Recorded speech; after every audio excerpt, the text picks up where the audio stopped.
All right, so the last operation that we're going to take a look at is dividing. To be simplified, so quote unquote, to be simplified, you can't have a square root in your denominator. So to get rid of that, you can multiply by another square root so that it cancels out. For example, the square root of 5 times the square root of 5 is just 5. The square root of 11 times the square root of 11 is just 11. So when you multiply two square roots, it cancels out the square root, and that way you're just left with a non-square root number. So for the first one here, 3 divided by the square root of 6, I need to multiply the top and bottom by the square root of 6. So I'm going to multiply this by the square root of 6 and multiply this by the square root of 6. So whatever your denominator is, multiply the top and bottom by that.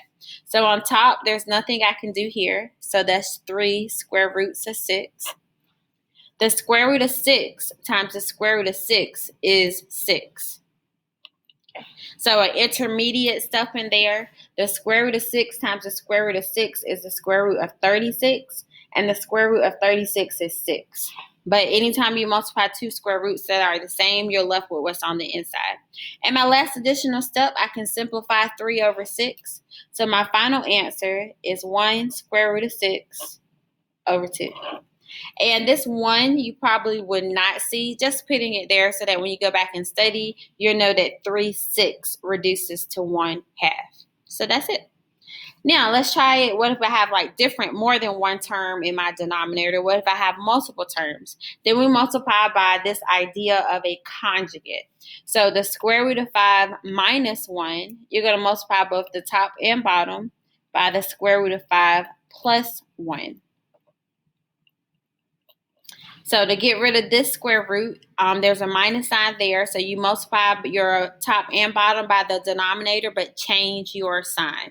If it's minus, make it plus. This one over here is plus, so we're going to do minus. So we're going to go through, we're going to multiply on the top and bottom, either using the distributive property or box method to multiply it out.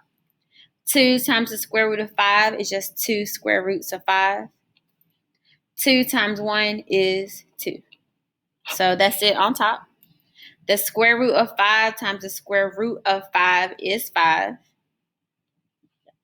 Negative 1 square roots of 5.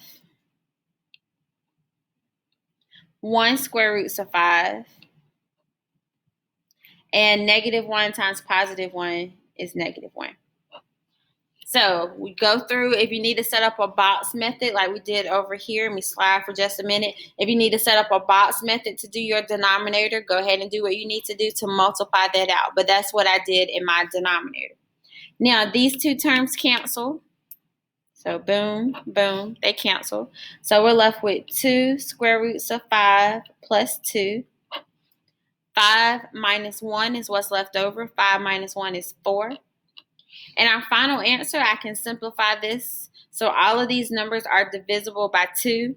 2 divided by 2, 2 divided by 2, 4 divided by 2. So final answer, 1 square root 5 plus 1 over 2. So that is our final answer for problem number 2. 1 square root of 5 plus 1 all divided by 2. Because I divided everything by 2. Now, let's talk about what happens down here just for a minute. The next problem, I'm not going to multiply all of this out because these two terms here are going to cancel. So there's going to be some point in your problem where something cancels. If I slide back out, let me zoom back out over here. Notice when we multiply by conjugates, something cancels. That will always be the case when you multiply by conjugates, which is why we're doing it in the first place, because we want the square root to go away. So a little shortcut that you can always do is just to multiply the first two terms and the last two terms, because the other terms are going to cancel out. So I'll try to do that for problem number 3. All right, so problem number 3. We need to multiply by the conjugate. This is the square root of 7 plus 1. So we're going to multiply the top and bottom by the square root of 7 minus 1. So multiply the top and bottom. You just change the sign that's in the middle, okay? If it's negative, make it plus. If it's plus, make it minus. Now we're going to go through and we're going to multiply. So this is going to give me 4 square root 7 minus 4. So I multiplied on top.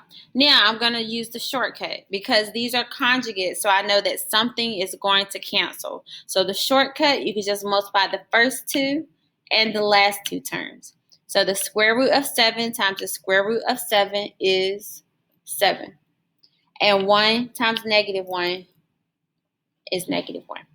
If you need to, this is not a competition, it's not a race. If you need to multiply the whole thing out like I did over here, go ahead and multiply the whole thing out. I would much rather you get the correct answer than try to remember what shortcut works sometimes and not always and all that kind of stuff. So just go ahead and if you need to multiply it out or set up your box method, go ahead and do that.